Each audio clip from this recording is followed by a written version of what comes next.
বস, আজকের এই ভিডিওতে আমরা আপকামিং দুটো কাজের দুটো বিষয় নিয়ে কথা বলবো। তার প্রথমে কথা বলবো হচ্ছে আমরা সোহমের আপকামিং ছবি বহুরূপের টিজার নিয়ে। কয়েকদিন আগে ছবিটার অ্যানাউন্সমেন্ট টিজার এসেছিলো, আমার সেটা খুব খাজা লেগেছিল। তবে আজকে সেই ছবির টিজারটা আমি দেখলাম এবং টিজারটা কিন্তু যথেষ্ট ভালো। মানে এই ছবির যখন ফার্স্ট লুক এসেছিলো, ওই যে ক্র্যাকের মধ্যে দিয়ে প্রত্যেকটা ক্যারেক্টারের লুক এবং অতগুলো লুক যেভাবে প্রস্থেটিক্সের কাজ হয়েছিল সেটা সত্যিই ভালো ছিল। তারপর অ্যানাউন্সমেন্ট টিজারটা একদমই জমেনি, কিন্তু এই টিজারটা কিন্তু যথেষ্ট ভালো টিজার।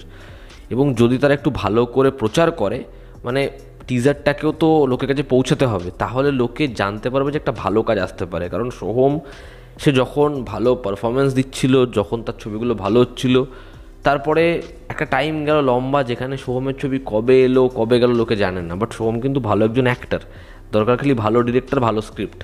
যদি সেই এখন উইন্ডোজের সাথে কাজ করে তাহলে কি হিট দেবে না? ডেফিনেটলি হিট দেবে।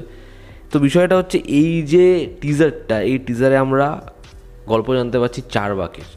এবার চারবাক দর্শন সম্পর্কে যদি আপনারা জেনে থাকেন তাহলে তো মানে এই বিষয়টা বুঝতে আরও সুবিধা হবে। কিন্তু আমি জানি না শুধুমাত্র নামটা একটা নেওয়া, না এখানে চারবাক দর্শনের রেফারেন্সেস থাকবে। তো এখানে সোহমের যে ক্যারেক্টার, তাকে আমরা দেখতে পাচ্ছি বিভিন্ন ভেষ ধরে বহুরূপী হয়ে সে একের পর এক খুন করছে। এবং এই যে তার ভালোবাসা, এই যে ইন্টেন্স লাভ, ঠিক আছে, সেটার একটা বিবরণ দেওয়া রয়েছে। অপরদিকে এই যে একের পর এক খুন তার সাথে ধাঁধা পাচ্ছে। এবার কেসটা ইনভেস্টিগেট করতে আসছে হচ্ছে আমাদের কমলেশ্বর মুখার্জি, তার ক্যারেক্টার। এবং সে কিভাবে এই ধাঁধা এবং এই খুনগুলো সেগুলোকে কানেক্ট করছে, আর এই যে লাভ স্টোরিটা সেটাও সাইড বাই সাইড চলছে। এবার কারা হচ্ছে ওর টার্গেট, এবং চারবাক সে একটা চরিত্র, সে গল্পের একটা ক্যারেক্টার, এটা বলছে দেবলীনা। তখন থেকে বিষয়টা ইন্টারেস্টিং হয়ে যায় যে যতগুলো গেট আপও নিয়েছে, হয়তো এই প্রত্যেকটা গেট আপ ওই গল্পের এক একটা ক্যারেক্টার। এবং যদি খুব ভালো করে ইথিকা পালের সাথে প্রত্যেকটা সিন সোহমের দেখো, সেগুলো না খুব অস্বাভাবিক লাগে দেখতে। মানে মেবি এখানে ইথিকার যে ক্যারেক্টার সেটা হচ্ছে ওর ইমাজিনারি ক্যারেক্টার, বা এই চরিত্রটা মারা গেছে যেই কারণে ওই জিনিসপত্রগুলো করছে, এমনটা হতেই পারে। সোহম তার এই লুক নিয়ে যে কথাগুলো হচ্ছিল, সত্যি কিন্তু লুকসগুলো ভালো হয়েছে, ভালো লাগছে। একটা পোর্শন রয়েছে দেখবে যে ও একটা মেয়েরও গেট আপ ধরবে, বা যেরকমভাবে ডুমরু বাজাচ্ছে, বা একদম প্রথমে যেরকম ভেস্টটাও ধরে রেখেছে, সোহমকে ভালো লাগছে। এবং আয়নার সামনে দাঁড়িয়ে যে শটটা, সেখানেও তার যে লুকটা রিভিল হচ্ছে ভালো।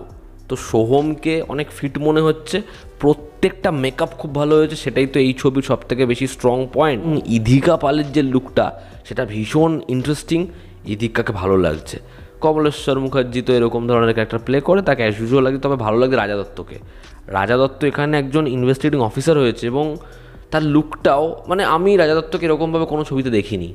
মানে ইনিও কিন্তু পারফর্মার, ভালো পারফর্মার। এনাকে আজীবন একই টাইপের ক্যারেক্টার দিয়ে দেওয়া হলো। যদি এদেরকে একটু অন্যরকম অ্যাপ্রোচই না করতে দেওয়া হয়, তাহলে কি করে বুঝবো আমরা যেটা কেমন একটা? এরকম যা মেকিং, যেরকম মিউজিক, যেরকমভাবে শটগুলো গেছে, একটা ডার্ক অ্যাপ্রোচ রয়েছে, ভালো লাগছে। তো ওভারঅল এই টিজারটা ভালো টিজার। দেখার ছবিটা কেমন হয়, ছবিটা আগস্ট মাসের একদম এন্ডে আসছে। আমি জানি না ছবিটা হাইপ জেনারেট করতে পারবে কি না, বাট আমার মনে হচ্ছে ছবিটা ভালো হতে পারে। এরপর আমরা কথা বলবো 2026-এর বড় রিলিজ, যেটার জন্য আমি মারাত্মক এক্সাইটেড। সেটা হচ্ছে প্যারাডাইজের নানির লুক নিয়ে, যেটা আজকে রিভিল করা হয়েছে। এই লুকটা জাস্ট শ্যাটা ভাঙা হয়েছে, সেরা হয়েছে। একেই তো নানি ওরকম একটা গগলস পরেছে, তার মধ্যে তার কানে দুল, ওরকমভাবে চুলে বেনুনি করা, ওরকম টেক্সচার একটা শ্যাকেট মতো পরেছে, যেরকম নানির চাউনি, জাস্ট অসম লাগছে, জাস্ট সেরা। এই লুকটাতেই তো পয়সা উসুল। এবং যেরকম এই পোস্টারটা ডিজাইন করেছে, যে ওই যে চেনের মতো একটা চারিপাশ দিয়ে গেছে, ওটা মানুষদের ভিড়, ওই কাকের পালক, পুরো ব্যাকড্রপটা হচ্ছে বন্দুকের খাঁচা, এবং সেখান থেকে গুলি, যেভাবে ডিজাইন, যেভাবে এই পোস্টারের আর্ট, সেটা জাস্ট সলিড। মানে আমাদের এখানে, মানে শুধুমাত্র আমি বাংলা ছবি বলছি না, ম্যাক্সিমাম হিন্দি ছবি ওয়ার্ড টুর পোস্টার দেখুন, যেন পোস্টারে খাটেই নি, ঠিক আছে? একটা পোস্টার এরকম লেভেলের বানাচ্ছে যে পোস্টারের আর্ট ওয়ার্ক দেখলে, পোস্টারের খাটনি দেখলে, পোস্টারের ডিজাইন দেখলে মাথা খারাপ হয়ে যায়। সেখানে ম্যাক্সিমাম বড় হোক ছোট হোক, পোস্টারের পিছনে কেউ খাটেই না। এখানে যা বানিয়েছে পোস্টারটা সলিড, এক কথায় সেরা। আমার হেভি লেগেছে এই পোস্টারটা। এবং নানির লুক সলিড।